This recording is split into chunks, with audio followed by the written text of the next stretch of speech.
Imagine being chained in the dark, blindfolded, hated by everyone you know, not because you're a villain, but because you chose to protect the people who hate you.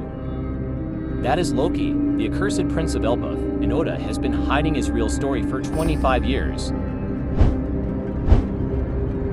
Loki is the Prince of Elbaf, son of King Harald, half-brother of Hyrule, and believed to be the size of Ors, one of the most physically imposing characters Oda has ever put on a page. But the giants of Elbaf will tell you one thing about him. He killed his own father, stole the royal devil fruit, and became the greatest shame their kingdom has ever known. Clean story, easy villain. Except Oda doesn't write easy villains, so let's pull back the curtain. Here is what actually happened. King Harald, Loki's own father, asked Loki to kill him. Harald had fallen under the influence of Emu, the most powerful and shadowy figure in the entire One Piece world.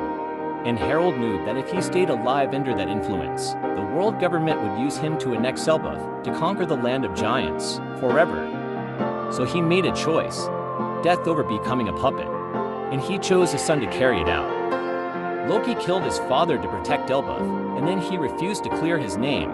He let his people call him cursed. He accepted being the shame of Elbaf, so that nobody would know the truth about Emu's reach, so that Elbaf's pride would survive. Oda wrote a man who chose to be universally despised to protect the people who despise him, and buried it under 25 years of buildup. After Harald's death, Loki didn't stay in Elbaf. He set sail, heading straight for the world government, fueled by grief and rage, with the power of a legendary devil fruit, a giant on a revenge mission against the most powerful organization in the world. Shanks stopped him, brought him back to Elbaf personally, and Loki has been chained to the treasure tree atom in Sea Prism Stone, blindfolded, in a place called the Underworld, for 6 years.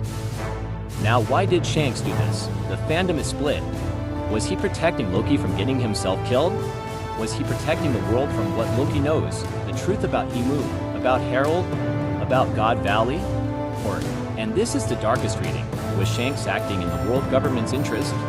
He has always had mysterious ties to the celestial dragons. Oda has not answered this, but Shanks crossed the sea personally to imprison a grieving prince. That is not a small act. That is a move on a chessboard we don't fully understand yet. Coming back to Loki, here is why he is not just an Elbaf character but an endgame piece. He fought Harald being controlled by Emu directly. He saw powers that almost nobody outside the world government's inner circle has ever witnessed. He has information that could destabilize the entire world order. His father Harald was tied to rocks Zebek in the God Valley incident, the event that shaped the current balance of power.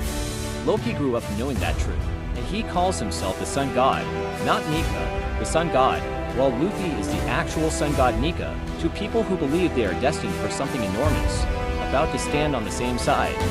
So is Loki a villain? He killed his father. He will do things in this arc that look monstrous. But the man who refused to clear his name, who sat in the dark for 6 years carrying a secret to protect people who hate him, that is not a villain. That is someone who made an impossible choice and decided to carry it alone. The question I'll leave you with. Loki knows the truth about Emu. Luffy is about to free him. What happens when a man who has been planning in the dark for 6 years finally steps back into the light? Drop your answers below, and if you enjoyed this video, subscribe and join the scholars of the Void Century. New videos regularly as Elbaf unfolds. I'm Void, and this has been the Void Century.